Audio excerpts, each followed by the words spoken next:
Oke, Assalamualaikum warahmatullahi wabarakatuh. Bertemu lagi bersama Budian. Di kesempatan kali ini saya akan menjelaskan mengenai bab 1 mapel biologi yang berjudul Ruang Lingkup Biologi dengan subbab Hakikat Biologi sebagai Sains. Nah, kalian bisa lihat gambar yang saya sajikan.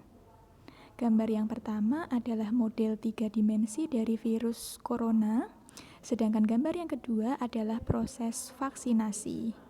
Nah, keduanya di sini bisa diketahui atau bisa dipublikasikan karena berkembangnya ilmu biologi.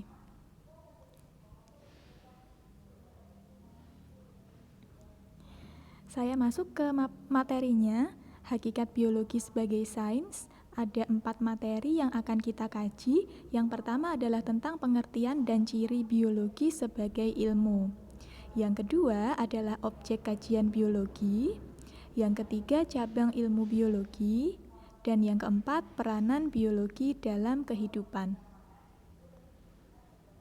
Kita mulai dari yang pertama, pengertian dan ciri biologi sebagai ilmu. Nah, biologi berasal dari bahasa Latin, yaitu dari kata bios yang berarti hidup dan logos yang berarti ilmu.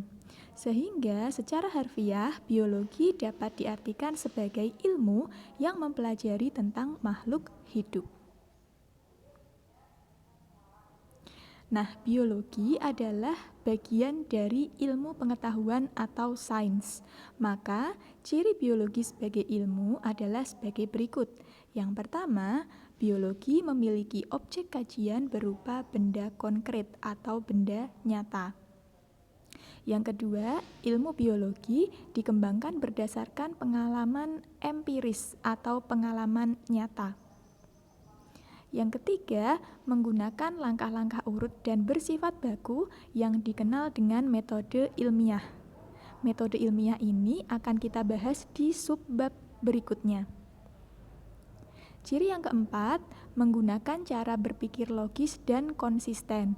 Logis artinya masuk akal, dan konsisten artinya ajeg atau tetap. Yang kelima, hasil kajian bersifat objektif. Dan yang keenam, teori yang dihasilkan berlaku secara umum atau universal. Berikutnya, objek kajian biologi. Nah, kalau kalian menjawab biologi itu hanya berpusat pada makhluk hidup berupa manusia, hewan, dan tumbuhan saja, itu salah besar. Kenapa? Karena objek kajian biologi lebih luas daripada itu. Objek kajian biologi meliputi semua makhluk hidup dan proses kehidupan yang berlangsung di dalam makhluk hidup tersebut. Nah, berdasarkan tingkat organisasi kehidupan, objek kajian biologi meliputi kehidupan pada berbagai tingkat struktur yang dapat digambarkan sebagai berikut. Tingkat organisasi kehidupan dalam biologi mulai dari yang paling kecil adalah molekul, sel, jaringan, organ, sistem organ, organisme, populasi, komunitas, ekosistem, bioma, dan yang tertinggi adalah biosfer.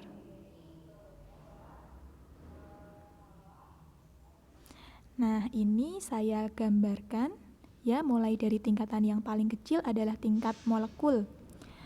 Ingat bahwa molekul adalah gabungan dari beberapa atom. Ya, contoh kajian biologi di tingkat molekul misalnya adalah karbohidrat, kemudian lemak, protein, air, dan sebagainya. Kemudian di tingkatan sel, misalnya kalian mengenal adanya sel epitel, sel otot, sel epidermis, dan sebagainya. Sehingga sel di sini dikatakan sebagai unit terkecil pada makhluk hidup. Tingkatan berikutnya adalah jaringan. Jaringan adalah sekumpulan sel yang sama dan bekerja sama melakukan suatu fungsi tertentu.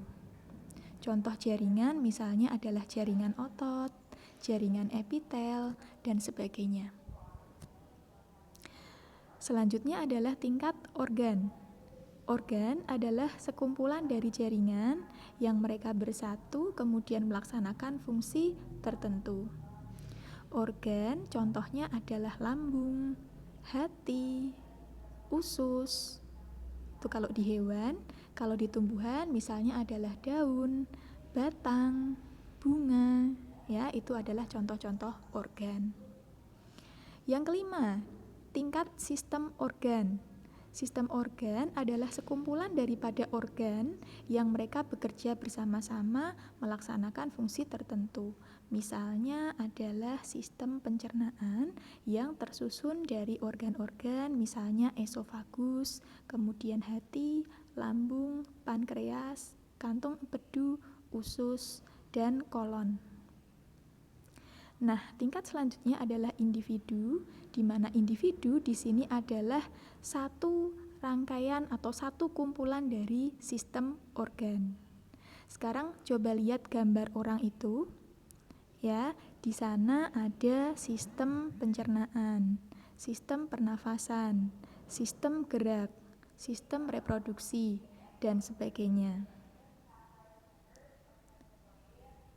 Nah, selanjutnya ya, tadi kalau sudah individu, ya individu adalah sekumpulan daripada sistem organ, atau individu dapat kamu katakan sebagai satu makhluk hidup tunggal. Ya, seorang manusia, seekor monyet, sebatang pohon mangga. Nah, itu adalah contoh dari individu. Nah, di gambar ini contoh dari individu adalah seekor rusa ya. Nah, sekarang gini, ketika rusa ini bergabung bersama rusa-rusa sejenisnya, ya, itu dinamakan dengan populasi. Jadi populasi adalah sekumpulan individu yang sejenis. Ya, jadi intinya kalau populasi itu sudah tidak satu lagi. Ya, misalnya ada 5 ekor rusa, 10 orang manusia, 100 batang pohon mangga, dan sebagainya. Ya, itu contoh dari populasi. Selanjutnya adalah komunitas. Jadi kalau komunitas adalah sekumpulan dari populasi. Misalnya, dalam komunitas itu ada sekelompok rusa, ada sekelompok burung, ada sekelompok kelinci, ada sekelompok monyet, ada sekelompok pohon pinus, dan sebagainya. Itu adalah suatu komunitas. Tingkatan selanjutnya adalah ekosistem. Kalau ekosistem di sini sudah melibatkan komponen abiotiknya juga atau komponen yang tidak hidup. Jadi ekosistem adalah interaksi dari makhluk hidup atau komunitas tadi dengan lingkungannya, baik berupa makhluk hidup ataupun benda mati. Gitu ya, ekosistem. Selanjutnya adalah bioma. Bioma adalah ekosistem yang lebih luas yang dipengaruhi oleh kondisi geografis, kemudian iklim, dan sebagainya. Contoh bioma misalnya adalah bioma gurun, kemudian bioma tundra, taiga, dan sebagainya. Nah, tingkatan yang paling tinggi adalah biosfer. Ya, biosfer adalah lapisan kehidupan yang ada di bumi. Ini adalah lapisan yang terbesar, tingkatan terbesar dari organisasi kehidupan.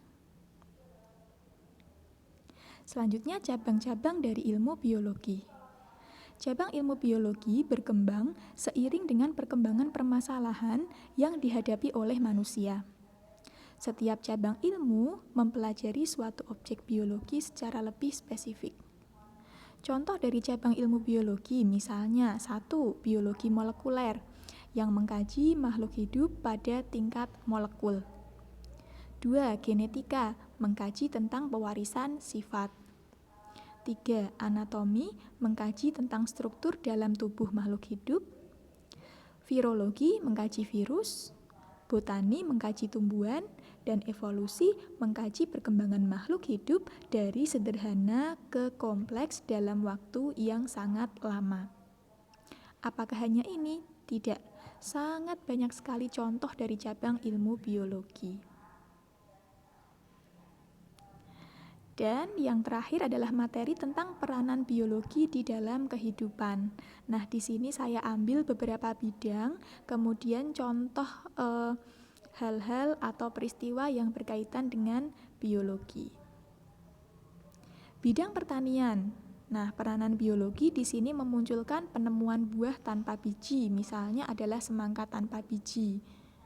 Kemudian budidaya tanaman dengan teknik kultur jaringan dan penemuan bioinsektisida. Bio artinya makhluk hidup, insektisida artinya anti insektisida atau anti serangga. Gitu ya. Ini diperoleh dengan cara rekayasa genetika. Bidang berikutnya adalah peternakan.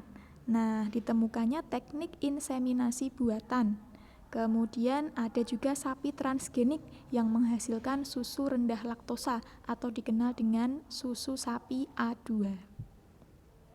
Di bidang kedokteran misalnya adalah penemuan vaksin, tadi ya berkaitan dengan gambar di depan, ya vaksin untuk coronavirus itu ditemukan berkat perkembangan dari ilmu biologi.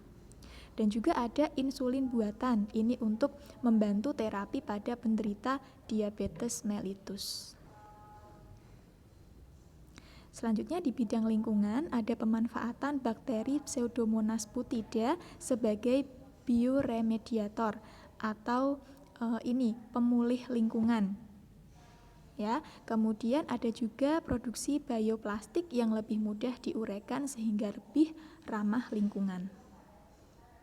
Dan yang terakhir di bidang industri makanan, misalnya kalian mengenal tempe yang memanfaatkan Rhizopus oryzae. Kemudian yogurt yang memanfaatkan bakteri Lactobacillus bulgaricus. Kemudian nata de coco yang memanfaatkan Acetobacter pseudomonas. Dan saya yakin masih banyak lagi, kalian harus banyak-banyak membaca, banyak-banyak mencari tahu, supaya lebih banyak juga dan lebih terbuka wawasan kalian. Nah, demikian yang bisa saya sampaikan. Terima kasih. Assalamualaikum warahmatullahi wabarakatuh.